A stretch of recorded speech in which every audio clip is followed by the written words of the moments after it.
Japan in shock after the fatal shooting of its longest-serving prime minister. Singapore's leaders expressed their deepest condolences to the family of Mr Abe and the people of Japan. Japan's longest-serving Prime Minister Shinzo Abe was no stranger to politics. He had grown up in public service. His father served as foreign minister, while his grandfather was a former prime minister. It was no surprise then that he would go on to be a major influence in Japan's ruling Liberal Democratic Party. His first term lasted only a year, from 2006 to 2007, when he stepped down due to ill health. But in his second term, the longest consecutive service for a Japanese leader lasted from 2012 to 2020. It was then he solidified his signature Abenomics, an economic policy focused on increased government spending, stimulus, and infrastructure reforms. That commitment to change went beyond the economy. Under Mr Abe, Japan went through its most dramatic shift in its military policy in 70 years. He boosted defense spending and in 2014 allowed Japanese troops to engage in overseas combat. It was a first since World War II. Mr Abe was also a driving force behind the 2020 Tokyo Summer Olympics. Despite public outcry and criticism over government supposedly prioritizing this event over the well-being during the pandemic, the Japanese leader never wavered in pushing to host the Games. The Olympics were postponed for a year. By then, in 2021, Abe had ended his second term. He is survived by his wife, Aki Abe. The two were married in 1987 and did not have children. We have Mr Abe's former advisor with us now. Kotaro Tamura is also Adjunct Professor at the Lee Kuan Yew School of Public Policy at NUS here in Singapore, and he is also Asia Fellow at the Milken Institute. He speaks to us now from Tokyo. Mr Tamura, firstly, our condolences on this sudden and very tragic loss of Mr Abe, a man that you knew very well. You also worked closely with Mr Abe. May I ask how you're doing after this shocking incident today? Frankly speaking, I still cannot believe it, the fact that he passed away, and this tragic gun attack happened in the middle of the daylight in the peaceful neighborhood in the countryside. Well, Mr Tamura, going beyond the personal, Mr Abe has received plenty of accolades today, condolences from leaders from around the world.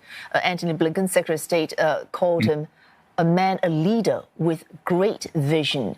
In some ways, we could say that what Mr Abe thought even in 2007, we're seeing these thoughts take shape and come to fruition now in 2022 under Fumio Kishida. Would you agree with that? I agree with that. But at the same time, this tragic accident is a good representative of his political attitude. He never afraid of making enemies and get stand out. Japan is, as you well know, probably, is a country of the harmony-oriented, not to stand out, and not make an enemy kind of a society. But once he made up his own policy, once he gets support from general public, he tried to do whatever it takes. And he's more like a doer rather than a listener. So I hope our current Prime Minister never be hesitant in the wake of this tragic accident, not simply to be a listener, but try to make it himself to be a doer, never afraid of making enemies, never afraid of standing out from public, and do whatever it takes once you made your own policy and that you think are good for the future of the country and the future of the children of Japan and the prosperity and the peace of Asia Pacific. Mr Tamura, Mr Abe had a very long political career, and he will be remembered for many things, one of which was to reinvigorate Japan's economy. How will he be remembered by the people of Japan? I think, as a matter of fact, he was the longest serving prime minister and he won 6 national election, upper house, both upper house and the lower house, 6 times in a row. That never happened in the modern Japanese political history. That means general public support him a lot. And many Japanese people still so proud of him as one of the most well-known political leader in the world. Until him, Japanese Prime Minister was never be remembered by names because before him, his second administration, Japanese Prime Minister, most of the case replaced by every year. But he changed that custom and survived for 6 years. And as you mentioned, he did very significant changes and drastic policies to invigorate Japanese diplomacy and the Japanese economy.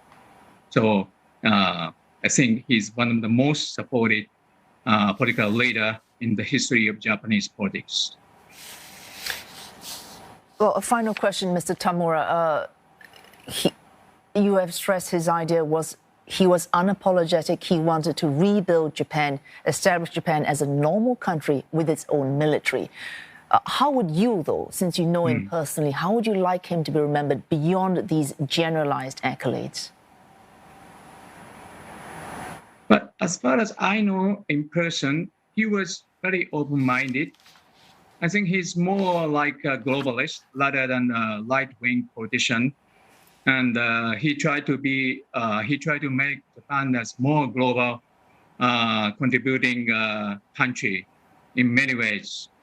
And Japan has limited resources because Japan's self-defense force is not yet the military, and Japan has almost no resources, and food sufficiency rate is very low. So what Japan can do is using its economic power, but under the very severe circumstances like shrinking and aging population. So he sometimes seems very, provocative, right-wing politicians. But if you given the Japanese very severe conditions, what he tried to make it is try to make Japan more contributing to Asia in terms of the prosperity and peace, and also contribute to the global society with an open mindedness. Once again, Mr. Tamura, our deepest condolences on the loss of Mr. Abe. Thank you for joining us this evening. Kotaro Tamura, their former advisor to Mr. Shinzo Abe, speaking to us from Tokyo.